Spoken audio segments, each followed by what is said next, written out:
Ladies and gentlemen, welcome to Every Character Rated. This here video is every character in the game broken down, what they're good for, general good working knowledge of it. So if you just kind of want a general use and know what does this character, what does she do, what is she good for, and not so much an in-detail 15-minute guide on every character, this here is your video. By the end of this video, you're going to know at least a few new things about each character that you did not know before that. If that sounds good to you, do consider subscribing, as this video was one, very expensive for me to do, as well two, as the editing does take a while. I'm very, very close to 50,000 subs, and I would love to have you as part of the Well Pod, which is why I call my subscribers, for the 50,000 subs. With that being said, enough of the sappiness, and let's get into the video.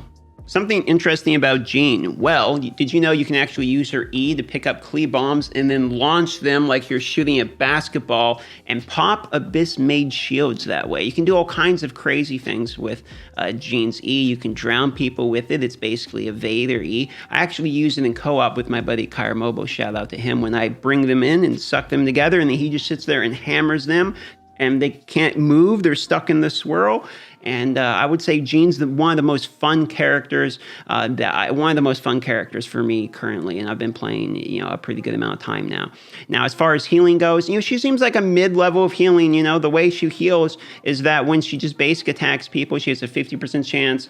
There you go, 15% of her attack for all party members. Pretty basic, okay? The problem with that is, she's kind of an active healer, so you really need to be doing DPS because of the way that you heal based upon her attack. Plus, you have to be attacking in order to heal. So she kind of has to be your main character. You can't use like Qiqi or Barbara and use a move and then switch to a different character. Unless you use her ult, which is the big AoE heal, and heals people outside of the party. So what I've found for her is you really want somebody else driving energy recharge on the team to kind of help her get to her ult more, because that's really what she's like, kind of an ult bot, or you use her with her E, and her E is just so much fun. You can throw people in the air and make them take fall damage. I actually use her in domains just because of how abusable the E really is.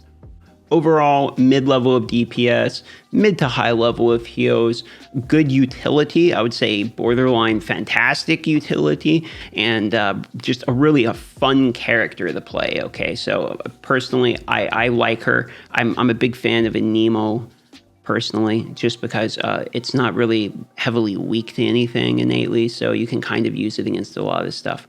So I'm a pretty big fan of her. If you pull her, yeah, absolutely, she's a max for sure. Okay, next is Qiqi, and Qiqi is kind of interesting because she's really only used for one reason, which is her talisman. And how it works is, if you look here, Fortune Preserving Talisman. When enemies affected by this talisman take damage, the character that dealt this damage regenerates HP. So what ends up happening is she puts a circle around the person. She has this healing mark on them. And then if she hits that person, she's generating health to the people on her team. And if you swap and then hit somebody with that same mark, that person would heal themselves based upon their damage that they're doing. So there's two ways you can play her. You can your players like a main character using, you're doing damage and you're also healing your team, or you can also just place the marks and then switch back and have your other character attack them. The other thing is she's one of the best like in-game characters, because if you look at the 6th constellation here, it literally revives everyone on your team. So that's one of the most busted moves in the game. Probably the most busted move in the game, just revives your entire team, and you could do that in the Abyss, And that's in the Abyss. It's normally you can't revive, you can't use food and everything, right? So you have to have a reviving move in case you die. You don't have to do it for beating the Abyss, but in case it ever gets harder and they pump out new ones, she's going to be as good as it gets. And so for that reason, if you pull her, she's an automatic max. And on top of it, even if you don't ever do constellations, okay, like me, I have 0 constellations there, she's still a max just because of the way it works here. When Qiqi hits an enemy with her normal and charge attack, she has a 50% chance to apply the talisman I was talking about for 6 seconds. So basically, you can just switch to her, have her sit there and attack somebody a few times. It'll apply a talisman and switch back to whoever character needs to be hit and hit it. She's a very intermittent healer. You go in and out with her, like you use her E, which for her here, is the one that does like this ball around her and will passively hit freeze around people, and it will heal whoever the ball is on, and you can switch people and then the ball will stay. And for that reason, I think she is mostly a passive healer. I wouldn't use her as your main character. Is your main healer? Absolutely. But main character, no, because it's more about putting the talismans and then having people heal themselves by dealing damage to it, or using her for your revive if you happen to get crazy lucky with the constellation. But her healing is really good, and the circular freeze cryo thing that she has here, Hero of the Frost, it hits fairly hard. It applies frost, so that's really nice to have someone that applies frost. And on top of it, the healing can be quite generous. If you look at the skill attributes here, continuous regeneration, look, 74.82%. That's at the level it's at. Like, it would go up, right, based upon her attack. So you put attack on her, heals a ton, even when she's not on the field. Keqing is great. I mean, she gets tons and tons of hype. People love her. I think she's one of the most wanted characters in the game. And you feel like a ninja when you play her because you teleport around with her. And, you know, she's got the big AoE teleport ninja move and all that.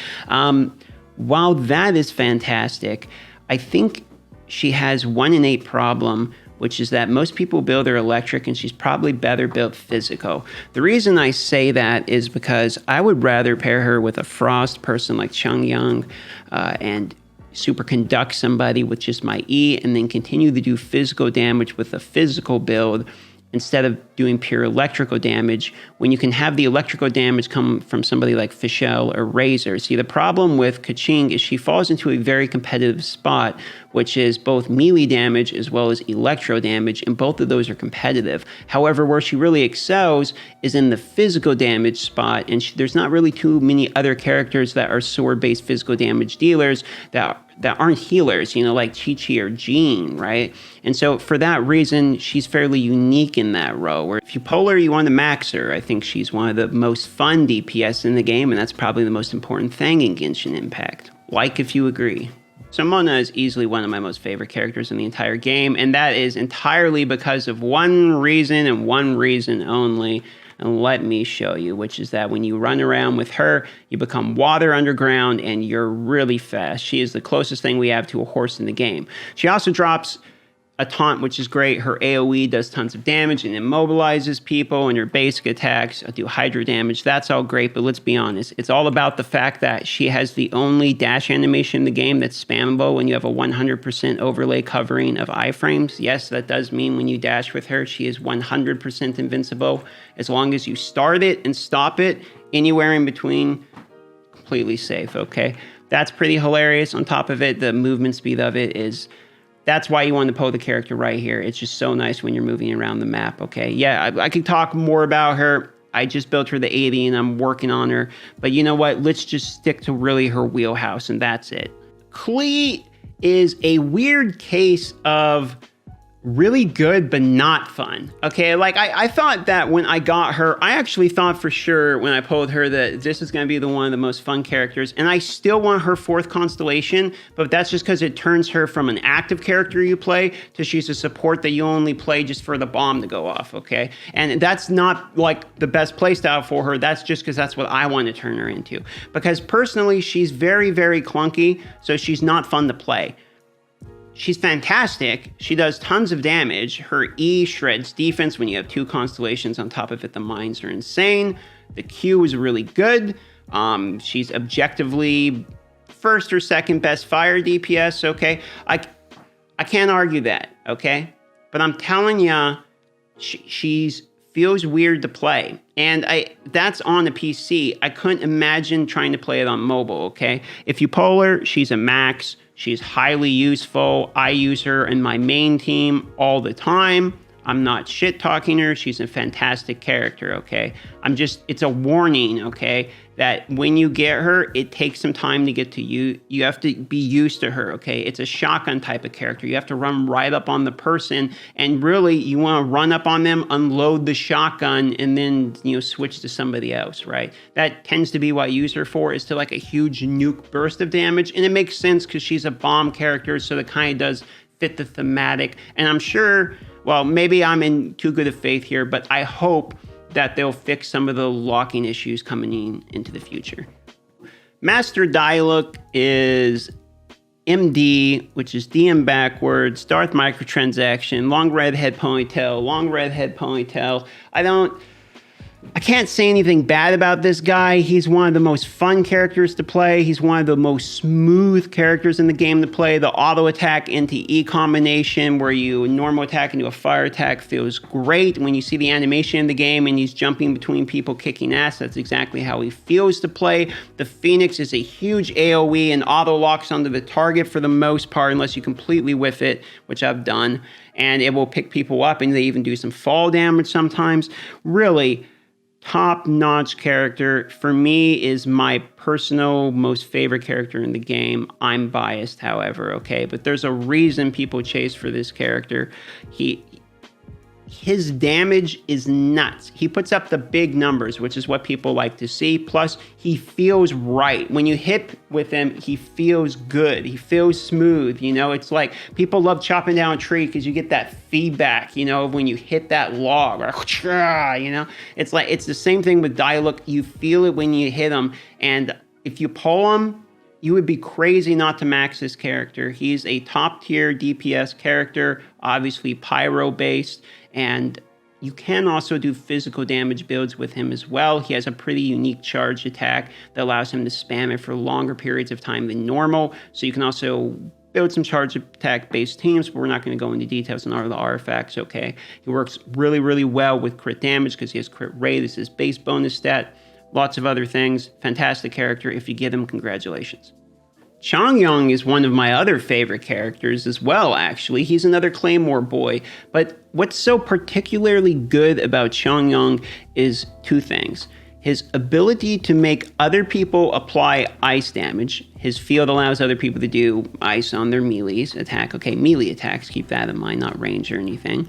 As well as his ability to do burst damage as Cryo. All right, so his Q does a pretty amount of frozen damage, 3 of them, and he can AoE shatter when mixed with Barbara. Personally, I think he's probably maybe the best AoE damage in the game when mixed with Barbara or a wet effect, or it's raining, something like that. Okay, something that continually applies wet, or if it's a you know, an element that is water based. I think that he has the highest AoE damage in the game because he eases into his AoE. And as he spins, he consistently shatters over and over and over again. I use him to counter anyone who's water-based gets destroyed by this guy. He also has attack percentage as his base bonus damage, or as his base level up here. So if you look at what his attributes do when you ascend him, right, he gets more attack percentage. And that's great with Claymore-based characters as well. Fischl is arguably the highest DPS in the game, either with herself being out or with somebody else being out. And the reason I say that is because when you look at her constellation, when Folded Constellation, she does bonus damage from her bird anytime anyone attacks. So if you have like your healer out like Jean or something, before you heal, what you can do is drop Fischl and then bring out your healer or something like Jean, continue to do a billion damage. And for that reason, Fischl tends to have the most amount of damage by the time you're at the end of the domain. Like if you guys remember the old recount from World of Warcraft, they'll like count people's damage. I guarantee you, if you looked at the end of it, if you were properly doing your like healing rotations and everything, at the end of it, Fischl would have the most overall total damage just because her bird has so much uptime with this move. For this reason, if you pull her, she's pretty much a mandatory max once you have all their constellations. She's a little bit gimmicky because you do kind of need the constellations for her to really, you know, unlock Pokemon Stone Evolve, whatever you want to call it. But once you have them, I mean, it's go time with her.